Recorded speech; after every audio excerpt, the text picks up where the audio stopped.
I didn't cry when my brother changed the locks on my workshop. I didn't drive over there and start pounding on the door. I didn't call my parents, even though I already knew they were the ones who handed him the idea on a silver platter. I sent one text to my attorney, 3 words: "It's time. Proceed." And then I drove to the coffee shop 2 blocks away, ordered an oat milk latte, sat by the window, and watched the afternoon light hit the old brick building. I had spent 2.5 years turning into something I was genuinely proud of. That was a Tuesday in October. By Friday, my brother would be filming an Instagram reel inside my workshop, calling it his passion project and tagging local lifestyle influencers. By the following Monday, there would be a historic preservation officer, a trademark investigator, and a senior procurement manager from Aldridge Hotels all standing inside that same building, asking questions my brother had absolutely no answers to. But I'm getting ahead of myself. Let me tell you about Callaway Leather Co. first, because that's what this story is actually about. Not my brother, not my parents, and their spectacular talent for backing the wrong horse every single time. It's about what I built with my own hands and my own money, and why I was never, not for 1 second, going to let them walk away with it. I started the business when I was 26. I'd spent 4 years working as a graphic designer at a branding agency, saving obsessively, living in a 1-bedroom apartment with furniture I bought off Facebook Marketplace, eating lunch I packed from home every single day. My colleagues used to tease me about it. I didn't mind. I knew what I was saving for. My grandmother had been a leather worker. Not professionally, she'd never sold a single piece, but she had a small wooden workbench in the back room of her house covered in tools she'd collected over 40 years. And she'd made everything from wallets to belts to a gorgeous hand-stitched saddlebag she kept hanging on the wall like a piece of art. When she passed, she left me the tools, the workbench, and a handwritten notebook full of her patterns and techniques. She left my brother her car and a savings account. She left my sister the jewelry. I got the tools. And I remember my mother shaking her head at the will, reading like I had somehow been cheated. I didn't feel cheated. I felt like she had seen me. I taught myself from that notebook. Weeknights, weekends, I practiced until my hands knew what they were doing without my brain having to supervise. I started small custom wallets, card holders, keychain fobs, and sold them on Etsy.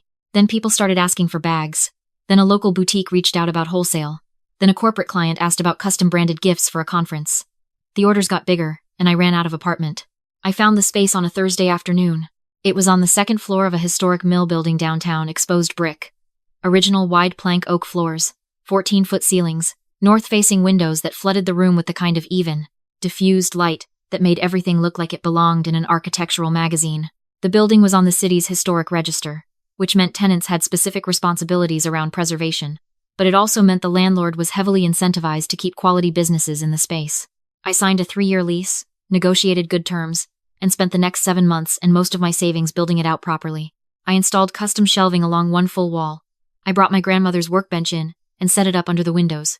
I hired a part-time assistant named Danny, who was fresh out of design school and brilliant with her hands. And I trained her on every technique I'd learned. I got my business properly licensed, trademarked the name Callaway Leather Co. with the USPTO, registered my logo, set up real bookkeeping.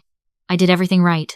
I was meticulous about it, partly because I'm that kind of person, and partly because I grew up watching my brother half commit to things and fall apart when they collapsed, and I had decided very early that I was going to be different. By the time I'd been in the space for a year, I had a 6-week order backlog and a waiting list for custom commissions. Local press had picked us up twice. A stylist used one of our bags in a regional magazine shoot. I had 4 wholesale accounts and was in conversation with 2 more. And then Aldridge Hotels called. Aldridge is a boutique hotel group. Maybe you've seen them. They have properties in 8 cities, all restored historic buildings, very particular about their aesthetic. They wanted custom leather amenity kits for their guest rooms across all properties. Custom embossing, specific colorways, their logo on the interior lining. It was the largest single contract I'd ever been offered. I spent 3 weeks in negotiations, had my attorney review every clause, and signed in September. The contract was tied to my registered business name, my trademarked branding, and the production address on file my workshop. I remember sitting at my grandmother's workbench after I signed, and just being still for a moment, thinking about her, thinking about the notebook, thinking about all the lunches I packed from home. I didn't tell my family about the Aldridge contract. I'd learned by then that sharing good news with them was just handing them a map to what you valued. Here's the thing about my family that you need to understand. My parents are not cruel people. They love both of their children. The problem is that they have spent 30 years loving my brother in a way that looks more like rescuing than loving. And the habit is so deep by now that they don't even see it happening anymore. My brother is 32 years old. He has started and abandoned, I am not exaggerating, 7 businesses in the last decade.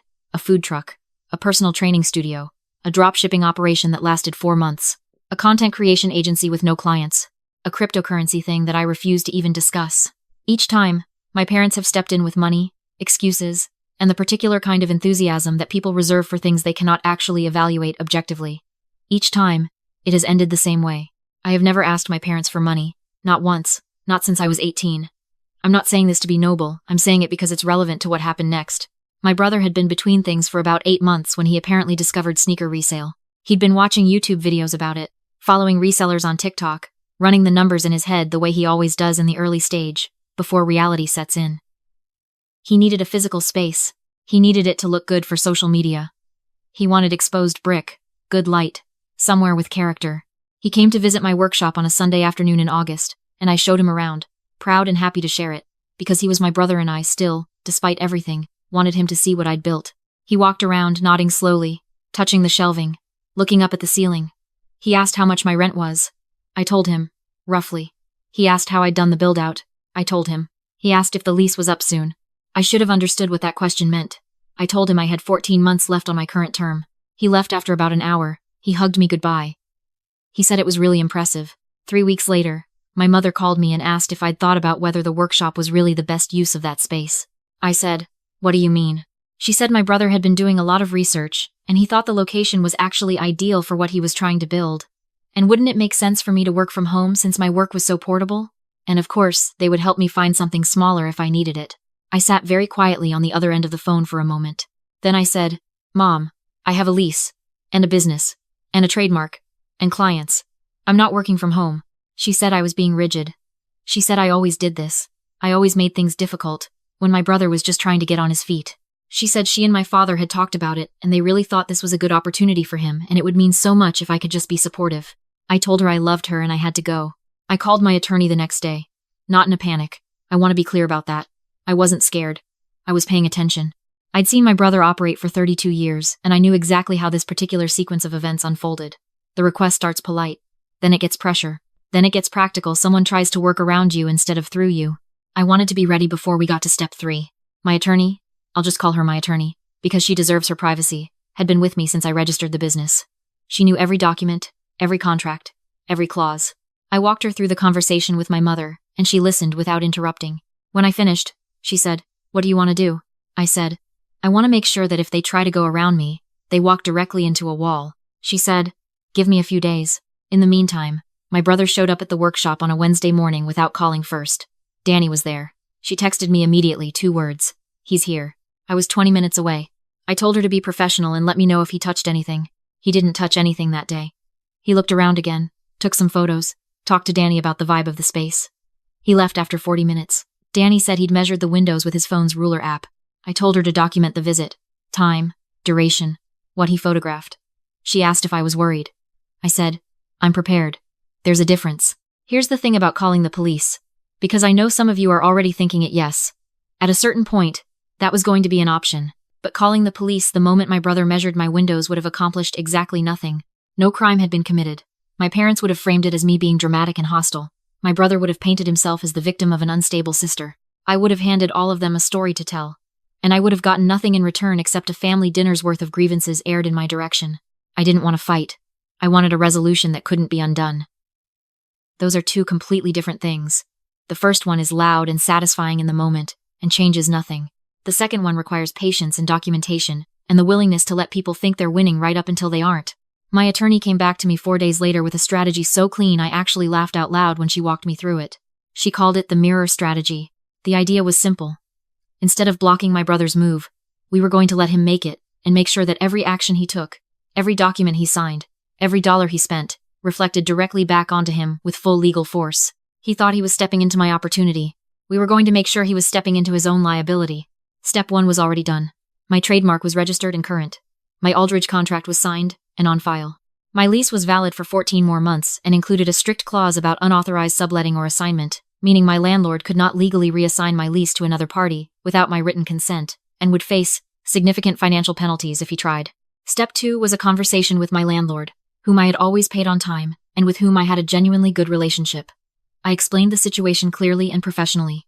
I told him I had reason to believe a third party might attempt to pressure him about my lease. I did not make it dramatic.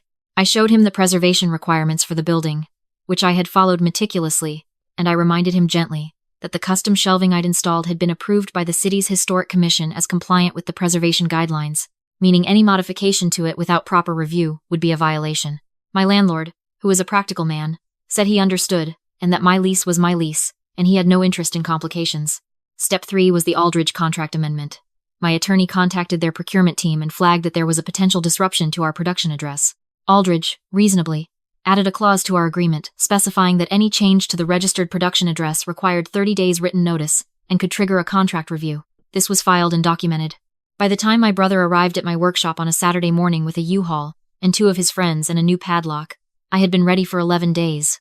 I was not there when it happened. I was at Danny's apartment. She had moved the 12 most valuable inventory pieces, finished orders waiting for pickup, the Aldridge prototype samples to my car the day before, under the guise of a deep clean. Everything else that remained was either replaceable or not worth the confrontation. Danny texted me when the U-Haul pulled up. Then she texted me when they brought in the padlock. Then she texted me a photo. I looked at the photo for a moment. The padlock was on my door. I sent my attorney the text. It's time. Proceed. Then I drove to the coffee shop and ordered my latte and sat by the window. I want you to understand something. People always ask me later, how were you so calm? And the honest answer is that I wasn't numb. I wasn't detached. I wasn't fine. I was furious. I'm still a little furious when I think about it, even now. My grandmother's workbench was in that room. The notebook she left me was in the drawer of that workbench. My brother's friends had just carried a U-Haul's worth of sneaker inventory up the stairs and into a space that I had paid for and built with my own hands. That's not a small thing. But I had also learned something important in the years I spent watching my brother's cycles. Panic is expensive. Every time I'd seen him panic, he made worse decisions. Every time I'd seen my parents panic on his behalf, they overcommitted and underdelivered. I had decided I was not going to be the one panicking. I was going to be the one who had already filed the paperwork. My brother spent the week redecorating. He took down my shelving which, as we've established, had been approved by the Historic Commission and could not be removed without prior authorization. He pulled up approximately 12 square feet of the original oak flooring to install a raised display platform. He painted one of the exposed brick walls. He moved my grandmother's workbench into a corner and put a neon sign above it. He documented every single step on Instagram. I screenshotted every single post. He called it the drop spot. He designed a logo. He reached out to influencers.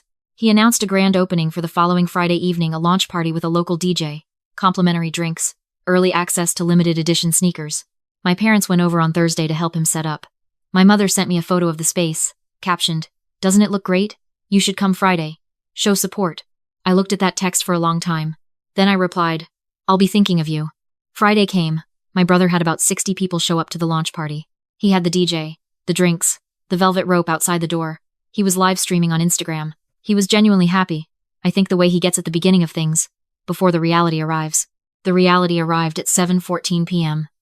The first person through the door after the guests was the historic preservation officer. She had received a complaint filed, as it happened, 10 days earlier, about unpermitted alterations to a registered historic property. Specifically, the removal of commission-approved interior fixtures and the unauthorized modification of original hardwood flooring.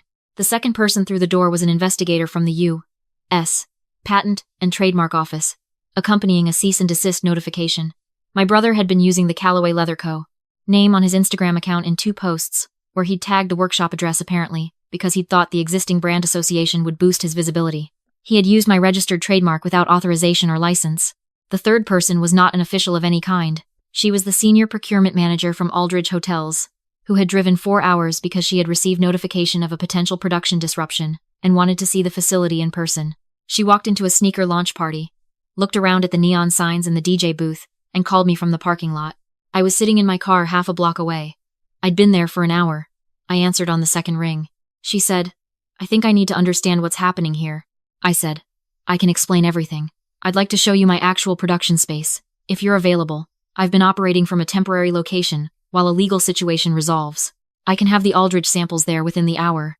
She said, "I think that would be a good idea."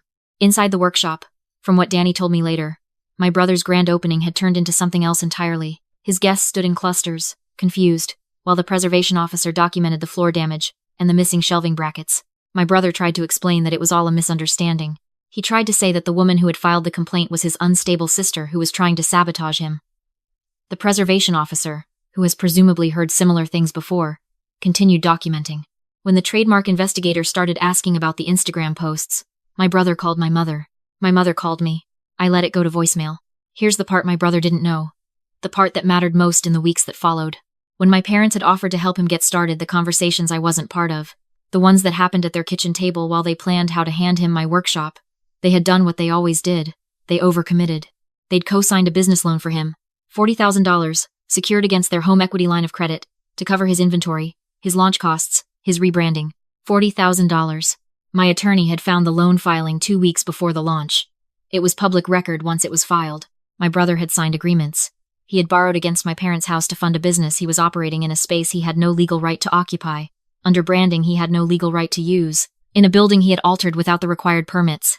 Every single piece of that structure was built on something he didn't own. The trademark violation alone was correctable. He could stop using my name, remove the posts, and that particular issue would be addressed. But the historic preservation violation was more serious. Restoring the floor and the shelving to their original condition would cost somewhere between $8,000 and $12,000, which was now his responsibility as the party who had made the unauthorized modifications. His lease, the new lease he had signed directly with my landlord, whom my attorney had quietly advised that my consent had never been given, and that there were preservation issues now, on record included a clause holding him liable for any code violations incurred during his tenancy. The Aldridge contract remained mine. I met the procurement manager that evening at Danny's studio space, which we'd quickly set up with my equipment, and I showed her the full production setup, the samples, the documentation. She was satisfied. The contract stayed intact. We moved production temporarily and resumed our timeline with a 2-week delay that I absorbed on my end. My brother's grand opening became a code violation inspection. The DJ stopped playing around 8 p.m. The guests left. He spent the next 3 days on the phone with lawyers he couldn't afford. My parents called me 4 times that weekend. I let the first 3 go to voicemail.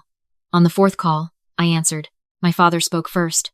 He said things had gotten complicated and they were hoping I could help clarify some things for the city about the original permits. I said, Dad, I documented everything I built. The permits are all filed under my business. I'm happy to provide that documentation.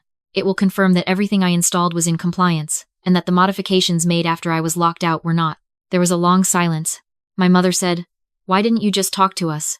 Why didn't you just say something when this started? I thought about that for a moment.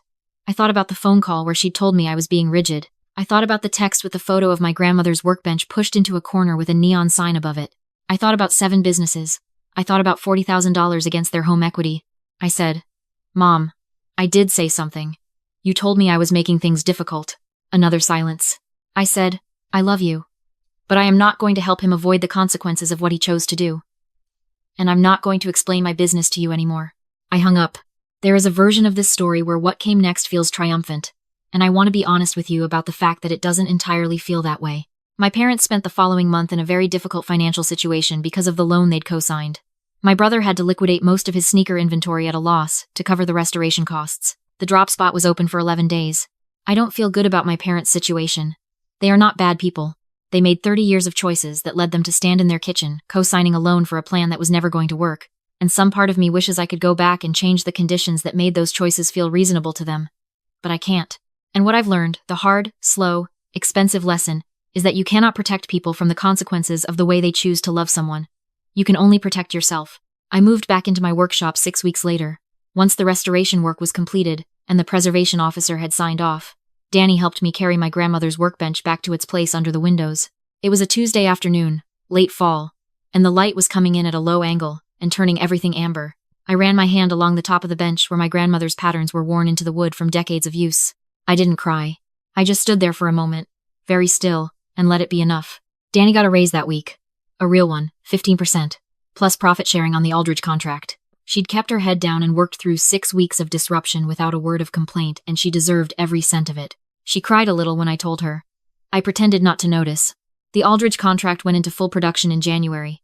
1,200 amenity kits, across 8 properties, with our logo embossed on the interior lining next to theirs. I have one framed on the wall of my workshop now, right above my grandmother's workbench, next to her notebook. I get asked sometimes by friends, by people who hear this story, whether I feel like I won. And I think about the mirror strategy, what my attorney called it, and what I think it actually means. My brother didn't lose because I defeated him. He lost because I let him do exactly what he intended to do, in a space where every move he made was already documented, every step was already logged, and every consequence was already attached to the action that would trigger it. He walked in expecting to find a door I'd left open. He found a mirror. The workshop is mine. It has always been mine. The brick walls, the oak floors, the 14-foot ceilings, the north light in the afternoon mine, the grandmother's workbench, the notebook with her handwriting in the margins. the 40-year-old patterns worn into the wood mine. I didn't scream. I didn't fight. I just made sure the foundation was solid before I let the storm hit. You should see it now. Come by sometime. I'll be the one at the bench by the windows.